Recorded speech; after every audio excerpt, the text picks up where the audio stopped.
कितनों को आवास मिले, किसको राशन मिल रहा है, किसको नहीं मिल रहा है। जिसको अभी मैंने आयुष्मान कार्ड के लिए भाई बोल रहे थे कि किसी कोई बीमार है, आयुष्मान कार्ड नहीं भी है, तो उसको किसी न किसी तरह उसको बीमारी को दिखाया जा सकता है। क्योंकि कहीं पे अगर अपना सोर्स होता है, पावर होता है, तो हम लोग का फर्ज यही है कि कोई मुस्लिम हो या कोई नॉन मुस्लिम हो, जहाँ तक हमसे हो सकता है हम लोग करते हैं।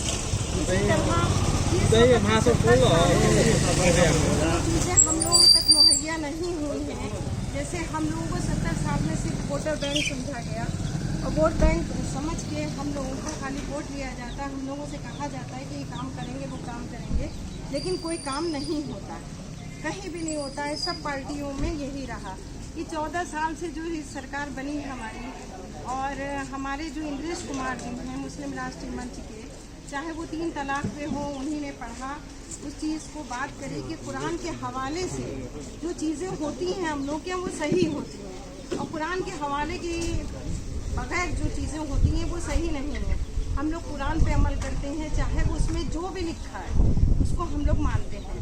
तो जिस तरह ये होता था कि गुस्से में 3 तलाक का तलाक कह दी गई और वो रिश्ता ख़त्म हो जाता था, उस चीज़ पे बैन लगाने के लिए मुस्लिम राष्ट्रीय मंच ने माननीय प्रधानमंत्री जी से बात करी, माननीय इंद्रेश कुमार जी ने, कि आप जो नहीं है इसके ऊपर कदम उठाइए कि जो कुरान के हवाले से जो तलाक हो रही है वो सही है, और जिससे जो गुस्सा हराम होता है इस पर हम लोग काम कर रहे हैं, ये गलत है।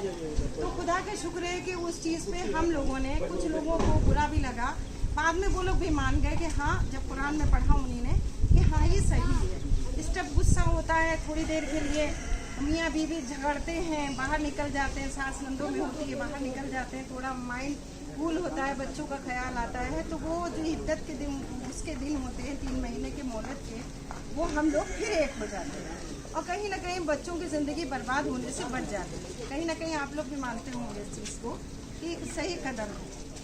तो कुरान के हवाले से तलाक भी हो सकती है, ऐसे गलत उसको माना गया है।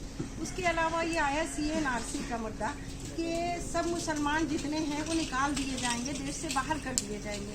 इतनी तो किसी की हिम्मत नहीं है। राजनाथ जी ने भी इस बात को बोला है कि किसी की हिम्मत नहीं है कि जो मुसलमान यहाँ पे आया अपनी मर्जी से टिकाया।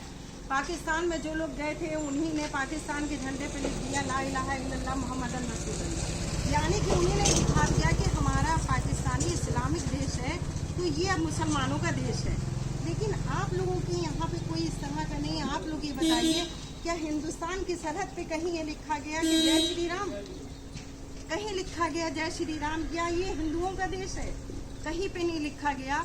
उन्हीं ने एक झंडा बनाया जो तिरंगा झंडा है, वो सर्व समाज के लिए, चाहे वो हिंदू हो, मुस्लिम हो, सिख हो, ईसाई हो, सबका एक झंडा।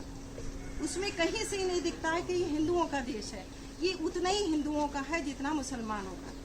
हम लोग उसी सरजमीन पे नमाज पढ़ते हैं, उस सरजमीन पे मैं अब मरने के बाद दफन होती हूँ, तो इस देश से हम लोग को कोई नहीं निकाल सकता।